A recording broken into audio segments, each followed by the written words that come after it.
Good evening and welcome to the Taco Society Presents. Tonight we present part 2 of our interviews with the writers and editors of New England at NoCon, which is a convention of, again, writers and editors of mostly the horror industry that was held in Portsmouth, New Hampshire. Tonight we're going to be interviewing Marion Halbert, Elizabeth Black, Dianna Catt, Errick Nunnally, Patrick Lacey, and Bracken MacLeod. Forgive me if I pronounced your name wrong, I'm sorry. But I hope you enjoy the show, and let's get to it.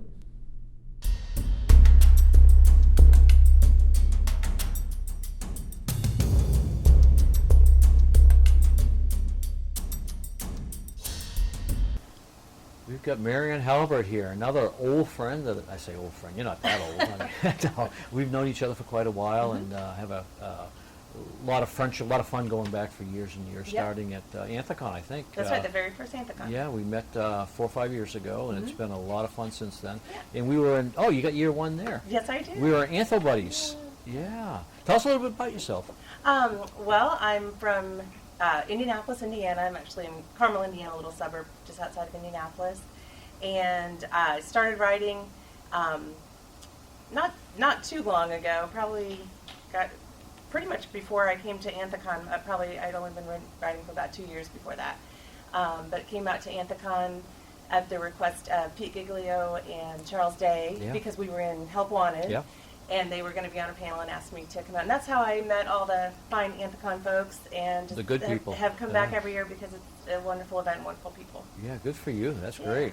Yeah, in fact, your story, I think, leads the anthology, doesn't it? Yeah. Mm-hmm. And you're going to read from that one, I assume. Yeah, just a little excerpt. Yeah. Good for you. Yeah. We'll just talk a little bit about you before we get into it again. Your private life is also very fascinating to me. I see your posts on Facebook, and I marvel at some of the things you do. Well, just tell everybody a little bit about it. Well, I'm an attorney, and I was a public defender for 14 years in Marion County, which is the largest county in Indiana. And I had a specialized practice where all the people I represented have serious mental illness. And so I represented them at involuntary commitment proceedings to defend their rights, and also in criminal court if their mental illness contributed to their arrest. So about 5 years ago, I was offered a job as the criminal justice director at NAMI, Indiana, which is the National Alliance on Mental Illness, the Indiana chapter. So essentially my personal goal, professionally in that capacity is to decriminalize mental illness, because I see far too many people getting arrested and going to jail for see it every day during in the a suicide headlines. attempt or because of hearing voices or a manic episode, that kind of thing. So I help develop crisis intervention teams around the state and do public policy work at the State House to introduce or influence law to improve. Well, you're to be applauded, and Thank you. again, I read your stories, well, not your stories, but your recollections of what's going on, and I'm just amazed at all the good work you do. Well, thank you. I appreciate that. That's great. So you're going to read a little bit for us. Sure. I'm going to read from When Betsy Whispers, and because I do work in criminal justice, I go to prison a lot. You guys probably see me all the time. I'm headed off to prison. One of our prisons has a museum, and one day I went to go visit this prison for other purposes, but one of the guards told me they had just gotten the chair at the museum, and so he wanted to show it to me. So I went and looked at the chair, and it was the electric chair, and it was behind glass, and he was telling me that it was actually forged from the wood that had been used for the hangman's gallows.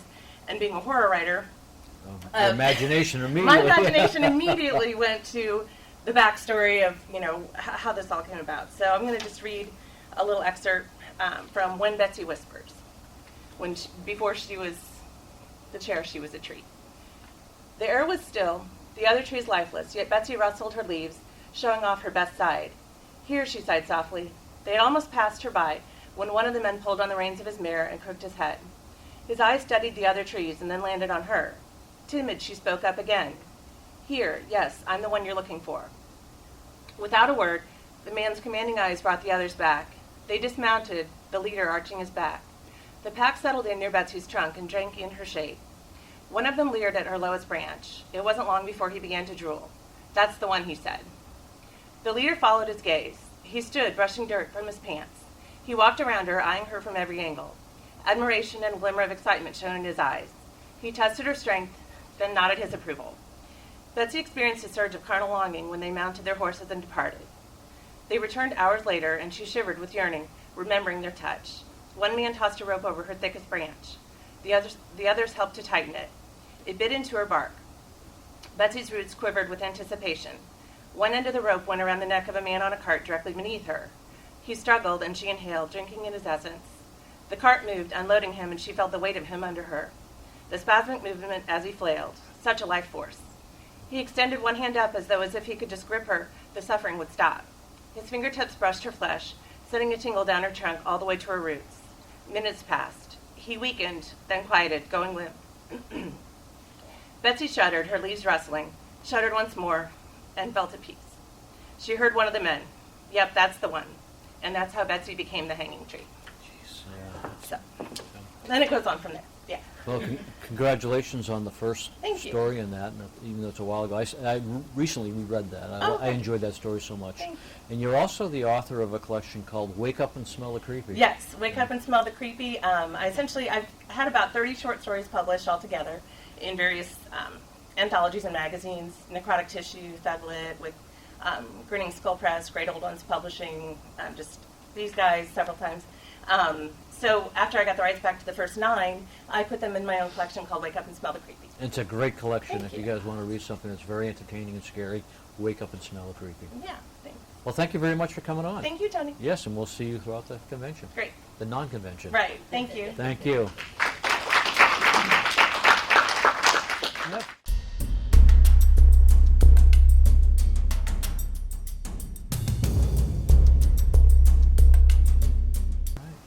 Welcome. Welcome. You've been on the show before. I think you were. We taped you here, as a matter of fact. Yeah, many years ago. Last year, I think. No, was it last year? Last year. I'm getting old. I tell you, my memory is so bad. Jeez. Well, and you got a chance to come back on again, so thank Yes. you. Yeah. Now, tell us a little bit about yourself. Well, I write both erotic fiction and dark fiction and horror. I write the erotic fiction as Elizabeth Black, and I write the dark fiction and horror as E.A. Black. And I'm originally from Baltimore, home of Edgar Allan Poe. And you can't live in Baltimore and not deal with Poe. That's just the way it is. And I came here with my husband, living in Rockport, Massachusetts, right on the ocean. And I've been writing horror, I'd say, for the last 4 to 5 years. You have? Yeah. How many books have you got published? It's all short stories at this point. Okay. I haven't had a novel published yet. I'm still toying around with a couple of ideas. But I did appear in the 3rd Wicked Tales anthology. Oh, great. That Okay. one. I wrote Fog Over Mons. I remember that, yes. The Angels of Mons story from Yeah. World War One. I'm a kind of a bit of a World War One buff. Good. A little bit. Yeah. And Okay. also I have a radio show. It's the Women's Show. It's a podcast, basically. And I interview writers. I've had Joe Lansdale, Jack Ketchum. I'm working on getting Daniel Knopf, who's a writer for The Blacklist and for Carnival. Oh, yeah. And I'm trying to get Josh Mallerman. I'd like to get Billy Sue Mosman, and if I could, Stephen King. That would be the coup. You think, Stephen huh? King. Yeah. But Good for you. Great. So that it's about once a month that Okay. I have the Yeah, I show. see your postings on it. Yeah, That's uh-huh. great. Yeah. And you got something for us to read. Yes, I'm going to read from the book. Is called Teeming Terrors, and from the back cover, things that creep and crawl, things that swim, fly, scuttle and slither, things that you might expect to be rightfully phobic about. And my story is called Infection, and it's based on my husband's stay in the hospital. And knowing me, since I like to write horror, and the doctor had to cut the wound open, I'm thinking spiders are going to come out. And so I'm going to leave while you read it. So, the story is about a man in the hospital, and of course, stuff does come out of the wound, but it's not bugs, it's evil, nasty little fairies. And this woman is trying to get into her car, and she's being swarmed by them. So I'm going to read a page from it. She hauled herself inside just as swarms of bodies reached the car. 3 of them caught onto the door's edge, hissing, spitting, and cursing her. When she slammed it shut, they sliced in half. Their bodies fell to the floor mat, convulsing in their death throes. The rest battered against the door and window, howling their outrage at her getting away from them. Another cloud descended upon her car, slapping the glass and banging their fists against the sides and roof. Thankfully, they had grown so much they couldn't get in through the air conditioning and heating vents. She put her key in the ignition, turned over the engine, and hightailed it out of the parking lot. She needed to get home. Alone, she cried as she drove, not sure what to do to get herself out of this miserable situation. If only Mr. Jones were with her, he'd know what to do. With a start, she remembered that her grown son was home, keeping an eye on the house while they'd gone to the hospital. She grabbed her phone and dialed Paul's number, but he didn't pick up. Oh God, I hope he's all right. Jeez, that's great. It just gets worse from there. I'm sure it Yes. does. Well, thank you very much for Well, thank coming you. on. Yes, it's good to Yes, see you it's good again. to see you again Yes, too, and Tony. we'll have a great time here. Yes, thank you. All righty, thank you.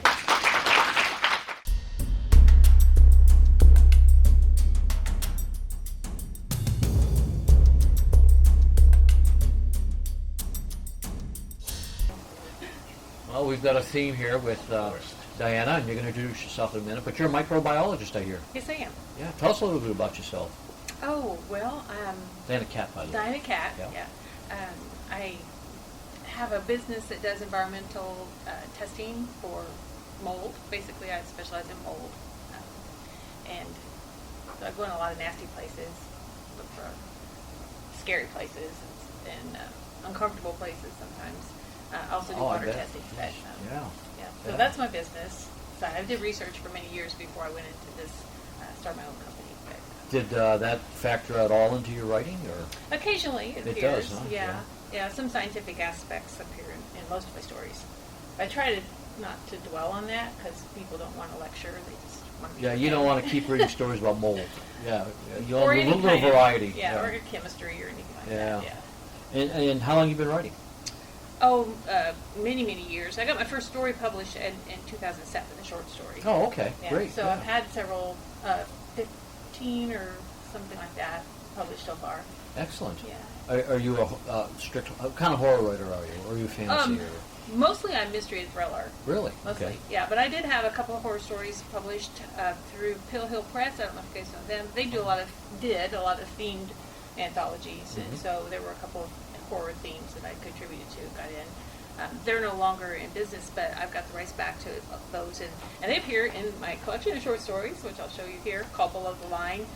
That one came out. This came out in 2015. And who's that from? The press?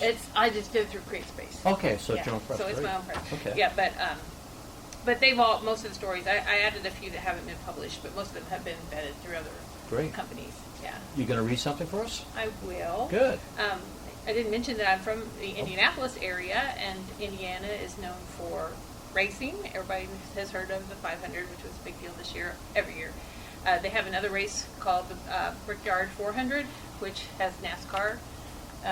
It's a NASCAR race, and so I'm actually an officer in the Sisters in Crime, the Indiana chapter of Sisters in Crime, and we have put out a lot of themed anthologies about Indiana, and the first two that we did were racing related, because that's what Indiana's known for. So this is called Boneyard Busted, and it's from the anthology Bedlam at the Brickyard. It had to be sabotage, Lonnie said, looking from the lug nut to the open garage door, then back to me. I didn't share my older brother's opinion. No way, Lonnie. Someone was in the garage at all times, I made sure. Hellgate, what about early this morning, when you made that little visit to the north garage? Who'd you leave here then? No one, I admitted. And you know why I went, following your orders. Damn right you were. And did you ever think that you got into the north garage so easily because maybe her people were over here? Check every bolt, every connection. We can't take a chance that there's another loose wheel or anything else.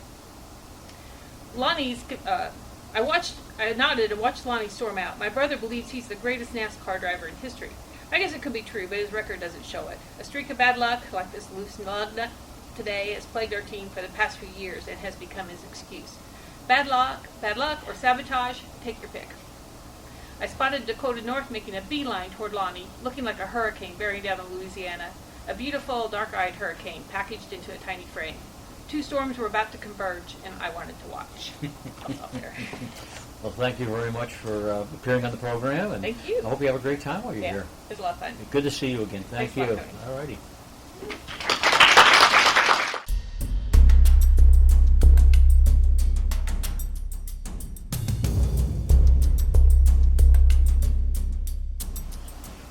We're here with Errick Danger Nunnally.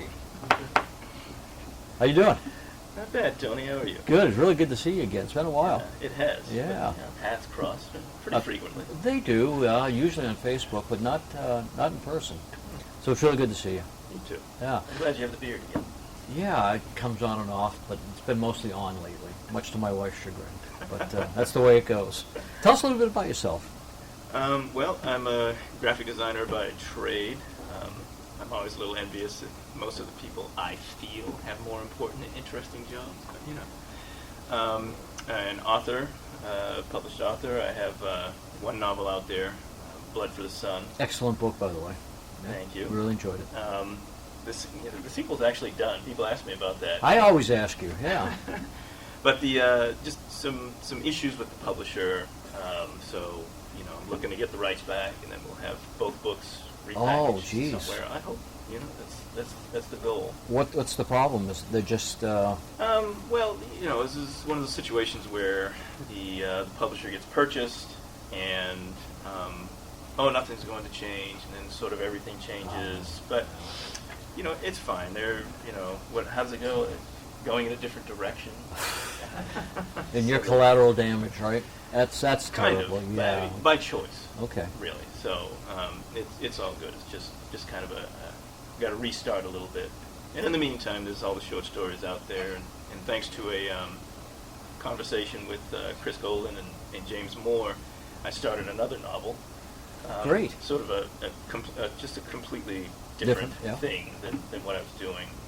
Because Blood for the Sun falls into what I call a horror thriller or a horror mystery. But Well, it's vampires and fantasy. And, yeah. Lots of just shoot 'em up and monsters. Yes, a lot of fight scenes in that book. That was a good book. I really enjoyed it. You live in Rhode Island, I do. and you live at what I consider to be a fantastic home. It's a beautiful home, Thank you. huge yard, lots of flowers and fauna. And Yeah. if you follow Errick on Facebook, and you should if you don't, just to see his backyard, it is absolutely amazing. We can thank the deceased for that. Well, you got it anyways. No matter how you got it, it's yours. Got it From the deceased. But he's got a bamboo jungle in his back. It's amazing. And if you do follow Errick, you'll see he'll post a new flower almost every week saying, anybody know what this is? Anybody know what that No is?" idea what's going on in the yard. No idea. But and it's so cool that he says, I love this flower, I just don't know what it is. So it's kind of cool to see you do that. And you've got a wonderful wife. Your wife is just a really nice person, and your children are also they're just great. Yeah. I like them. You've got it all. You've got it made, man. Yeah. You even got a cool friend back there. Yeah. Jeez. I got a lot of cool friends in the room. Yeah, I you really do. appreciate that. Yeah, well, that's good. So you've got some short stories out there. You're starting on a new novel. You finished a novel. Yep. Anything else going on? What else is going on? Nothing in particular. I mean, it's all No? about writing and stuff. I do. I've been passively looking for more book cover work. That's something that doesn't come up too often. Okay. I also do book layout. Mhm. Like I really enjoy laying out long form things. A lot of people don't. A lot of people in the design field want to do, ads or posters or things that are sort of short, Mhm. compressed. But I actually enjoy putting together a book or a magazine. Okay, when you say long, you're talking about front cover, back cover, or maybe inserts in the inside. Well, they're treated as two separate things, right? You might have a cover designer and you have a layout designer. Okay. I'm happy to do both, one, the other. So you do a cover, you're dealing with just the outside of the book, and then there's usually somebody else who handles the inside. And you'll do both. Sure, I'll do both. So I'll do one of the- So if somebody's looking to have you take a look at their work, or to make a quote, or to just discuss something, how would they get a hold of you? ErrickNunnally.us. .us, Yeah, okay. that covers all of my writing and design work. I've recently, within the last year, combined two sites into one. Okay. So it's just the total portfolio site. Everything's there. Your T-shirt site's there, and Oh, yes. I'm designing T-shirts, too. I just opened a shop this year and started putting together T-shirts. Some just about anything that interests me, whether it's horror, sci-fi, humor. I've been my girls. My oldest girl has been an artist for a long time, and she's only 11, and she had a really great art teacher for several years who would introduce techniques that I learned in college. Oh, Like, geez. I went to art school. I went to college for art. and she's 11 years old. Yeah, so she was being introduced to these techniques, but because these techniques can be done by anybody, and they were just very applicable to what they were doing. So I have this body of work of hers, and there's actually a couple of pieces on the site that are her work. Wow. That's we've sort of collaborated with. So That's you know, cool. Like 6 years later, I take the scan out, do something with it, put it on a shirt. It's really worked out. That's really cool. Yeah, totally exploiting my children. Well, congratulations on everything you got going. Thanks. And you're going to read for us. I am. I am working on a short story for this thing called Eulogies, which is very difficult, Which we don't talk about. but we don't talk about. Yeah. So the story I do want to read is from Protectors 2, Heroes, and it's an anthology that is 100% of the proceeds go to Protect, which is an organization that's essentially an advocate for children. There is no other thing. Bracken usually Like that winds up up there. talking about Protect. He does, Yeah. he does. And in an interesting connection. So Bracken has something to do with this story, as well as Java Jahingar, who occasionally turns up at these things, and a fellow named Mitch, who does not. And I think part of the reason Mitch doesn't turn up is because we scared the bejesus out of him when we were coming up with this. I had this idea to do kind of a chain letter story. Yeah. So we each would deliver a piece of the story to each other, and unbeknownst to the next person, you wouldn't know what happened a couple scenes ago. Okay. So it's just a writing experiment, and it kind of descended into sort of sci-fi horror one-upmanship. And each writer kept introducing more and more bizarre and horrifying concepts. It as we sounds went. like a lot of fun. It was a lot of fun, and it was completely incoherent, but it was always on my mind. And so I rewrote the whole thing into something that was coherent. And so I'd like to read an excerpt from that, and I hope everybody will get a copy of Protectors 2. It's also up for an Anthony Award, by the way, at BoucherCon, right? Okay. So here we are. This is called 100 Pearls. Again, it's in Protectors 2 Heroes. Halfway to Boise, Clayton Helms pulled into a rest stop. Stupid name for a bank of pissers, but whatever. He always thought, completely ignoring all the other so-called amenities provided. He'd spotted the tail 2 exits back and knew in his oft-broken bones that this was going to be the best place to draw them out. The fact that he needed to vent his bowels made the stop a twofer. A comically huge mirror in the bathroom startled him when he entered, giving Helms an extra edge of disgruntled. Not only did he not like being surprised, but he wasn't happy about seeing his reflection either. It reminded him of the gut-wrenching pain. It reminded him of the pain that racked his body daily and the gut-pounding feeling of a constipation dam about to break. He ran a coarse palm over his scarred, crew-cut head and noted that there were 6 urinals and 6 toilets in 2 neat rows on the other side of the privacy wall, as empty as his demodded body. His puckered flesh reminded him of what he'd given up, the monster he could have been, almost was. Having the Kev-Tech sheath removed from beneath his skin had been the worst of it, but he'd had Pearl at the time, and she'd made it all worth it. Morphine was a crap replacement for her, but it sure as heck dulled the pain when he could get it. Excellent. Yeah, that's something I want to keep reading.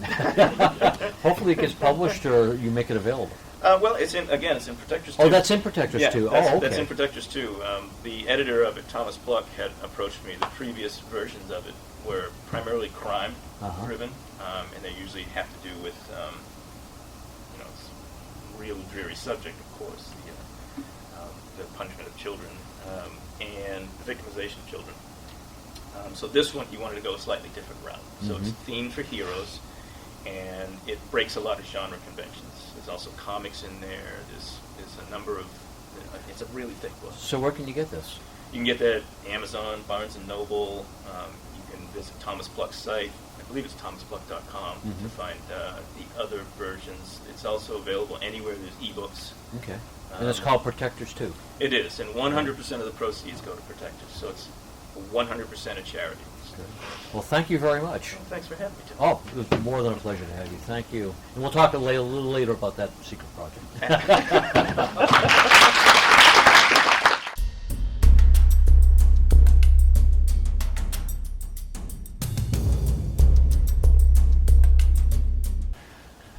We're sitting here with another friend of the Taco Society, Patrick Leigh.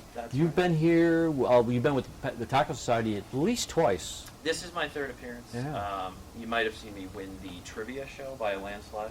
Really? Yeah. Yes. Yeah. And audience favorite, I don't know, but Yeah, I have to admit, I was very impressed with your Thank trivia you. knowledge. Yeah. And I loved the cane that you made. That was very nice. Oh, did you? Yeah, that's great. Yeah, easy to use that. That's right. Yeah, That's right. Doubles grab as people. a weapon. so- That's what I meant. Yes, Yeah, that's yes. good for you. Yeah. Jeez. And we've been kidding Pat all weekend about his going to Scares That Care. It's another convention that's scheduled along the same dates as NoCon. Yes. Yep. Yeah, and you're going to be there, and you're going to be reading, and you know, those of us that are NoCon family and have been going for years, and really are just dedicated to the whole idea of NoCon, and, Sure. and the people that go are just disgusted with. That is the general with vibe. you. of it. Yeah, It's yeah. funny though. A recent poll, worldwide poll, has showed that Scares That Care is the preferred convention over any convention. Third But world countries, especially- yeah. Third world countries, I especially think that's NoCon. very So big. That's just yeah, interesting. Yeah. That's just data you can do with Yeah. what you will, but you know, Well, it's presenting the facts. Yeah, we could go on and on with this, but we Of won't. course, yeah. No, and Scares That Care is a great Yes. convention. Yep, it's a 501c IRS approved charity, so all of the money, like after they pay, for the con and the Yeah. space, goes to 3 selected families that Joe Ripple, the organizer, chooses. I believe he handpicks them. So Good. It is a worthwhile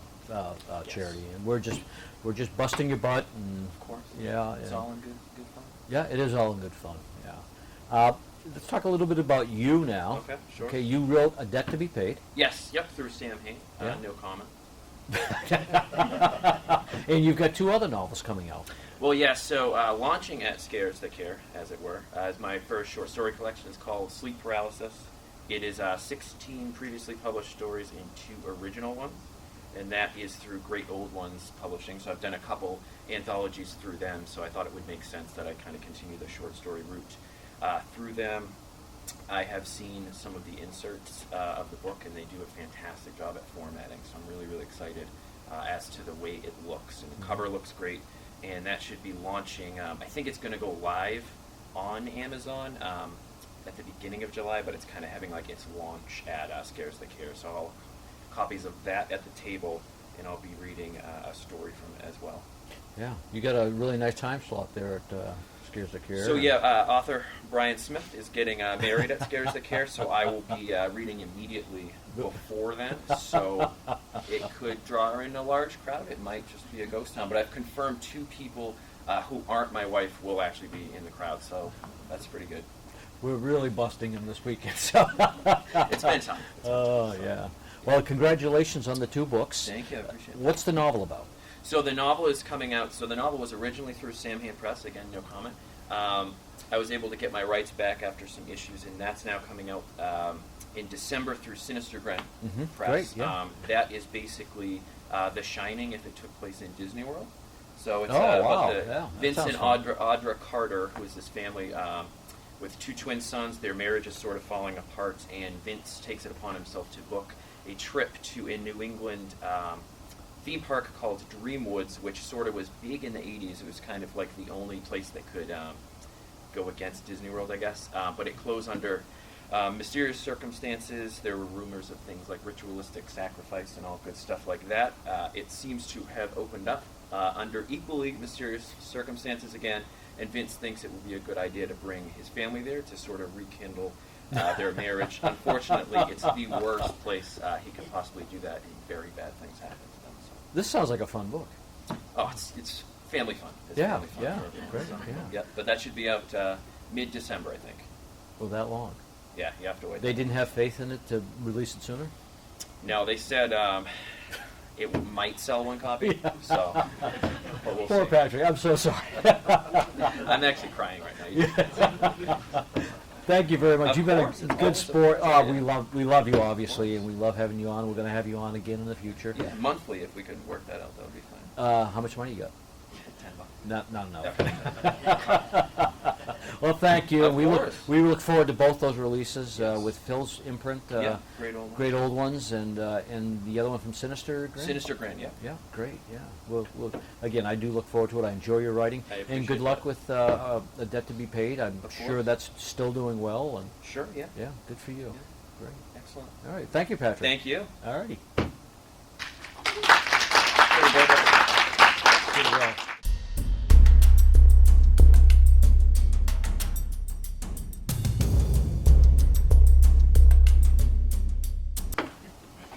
Now, we should get him standing up first. Can you, All you do is take the shirt off, get it over with. It's a family program. I'll leave the burning. Did you get it? Yeah. Welcome. This is great, man. Back, man. Oh, Good to see you, brother. one of my brothers. Yeah, that's fantastic. I am so excited with Stranded. I mean, just the whole. I'm more excited than he is, obviously. That's not true. That's not true. Oh, okay. Just the whole plot and the premise is just, it speaks to me. It makes me, my eyes go wide, my brain go crazy. Yeah, and no, just- I'm beyond thrilled about this book, and I'm really excited for it to come out. I know that it's been kind of a long wait for a lot of people because We've been talking about it for a while. We announced it like about a year before it came out, but the good people who do the marketing at Tor Books know better than I, and decided that it's probably not a great summer like beach read to have people with frostbite and freezing to death. If you're sitting on the beach in 90-degree weather and you're reading about that, you might not quite be in the zone. In the zone, yeah. So it's a fall release. It's coming out in October 4th is the release date for Stranded. Bracken, MacLeod, Strand, Tor Press. Can you give us a little synopsis? About Yeah, the basic premise of the book is it's an oil company ship that's going up to resupply a drilling rig in the Arctic Ocean, and after a very bad storm and a mysterious fog, they find themselves stranded in the ice. And then the theme of this whole program, things get much worse from there. I am so looking forward to that. That's great. The immediate comparison you want to make is to The Terror. There's a little bit of a comparison to The Terror. I think this sort of has a more spiritual relationship to paranoid supernatural thrillers like John Carpenter's The Thing. Oh, perfect. That's excellent. Well, yeah. when we pitched it, the pitch I made to the editor was it's The Thing meets Jacob's Ladder. Oh, wow. Which Wow. only has relevance to people of a certain age because Jacob's Ladder. Well, I guess they're remaking it now. They are now. Yes, I did hear that. No one's seen it in 20 years, but hopefully somebody will see it soon and Yeah. they'll get what I was going at. And that's not the only new thing you got coming out. No, it's I've got a lot coming out in the next few months. So this comes out in October, and then in November I've got a limited hardcover. This is coming out in hardcover. I've got a limited hardcover release coming from Maelstrom Press with Brian Keene. Brian Keene, yeah. That book is called Come to Dust. And what's that about? I hadn't heard anything about I know this. this one has been the top secret project that I've been hinting at for a long time on Facebook.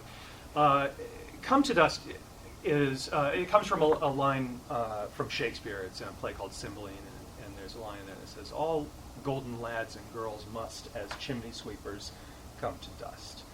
And it's about a young man who's sort of thrown into the responsibility of parenthood when his sister leaves town, leaves his niece with him to care for, and then she dies. Oh. And it's a terrible, terrible experience for him until she comes back from the dead, and Oh, jeez. it gets worse from there. I'm So getting that's, shivers just listening to these things. that's coming out. Come to Dust comes out in November. That's going to be a limited hardcover release from Maelstrom Press. I haven't secured a trade publisher for a wide release on that one yet. But Oh, that hopefully just I'll that'll get soon. follow real quick. Well, we hope. And then after that, in March of 2017, from Cheesine Publications, they're putting out my short story collection called 13 Views of the Suicide Woods. And that'll be a collection of mostly previously published material and at least 3, maybe 4 previously unpublished short stories that were written specifically for that collection. Fantastic. I love your long fiction. I love your short fiction. Thank And in fact, I just promoted. I don't like Mondays. If you get a chance, it's only 99 cents on Amazon. That was and a fun story. That was to a read, fun to story. write. Yeah. That was originally published in Splatterpunk magazine. Full title is The Texas Chainsaw Breakfast Club, or I Don't Like Mondays. And just Brutal.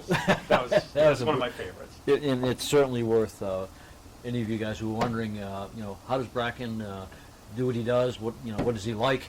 That's a pretty good indication. Of, Yeah, that's a good introduction. It is, yes. And his long form Mountain Home, which is an excellent novel, very good novel, and White Nights. White Knight Yeah. is the novella that came out last Yeah. year from One Eye Press. Yeah.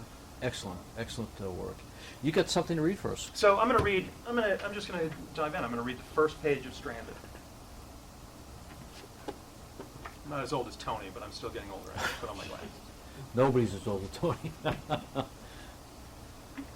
The void churned and swelled, reaching up to pull them down into frigid darkness, clamoring to embrace them, everyone.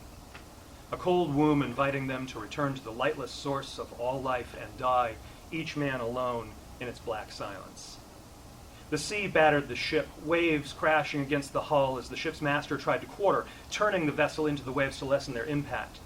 While he struggled at the helm, the crew scrambled to get into their gear. The men grabbed sledgehammers and baseball bats, rushing to the aid of their fellow deckhands like a medieval army mustering to stand against the cavalry that would break them line and bone.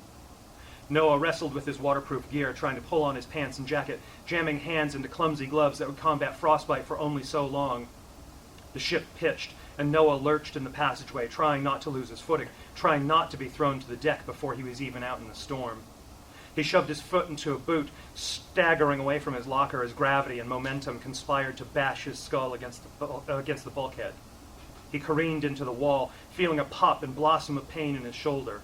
He gritted his teeth and shoved himself away. He had to get to the cargo deck with the others. He couldn't be defeated before he even got outside. Jeez, that's great. That's great. Thank you very much.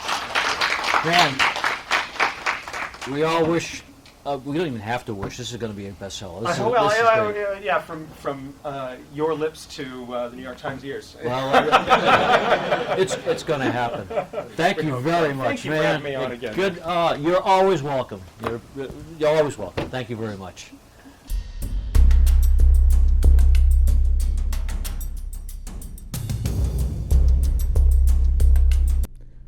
Thank you for watching part 2 of the Taco Society Presents live interviews in Portsmouth, New Hampshire at NoCon. I do want to take a moment to thank Patrick Lacey, who acted as the cameraman during the filming. And I do want to again thank everybody for their participation in the interviews. I've got a lot of good friends out there, and they're a lot of good people. Thank you very much once more, and thank you for watching the Taco Society Presents.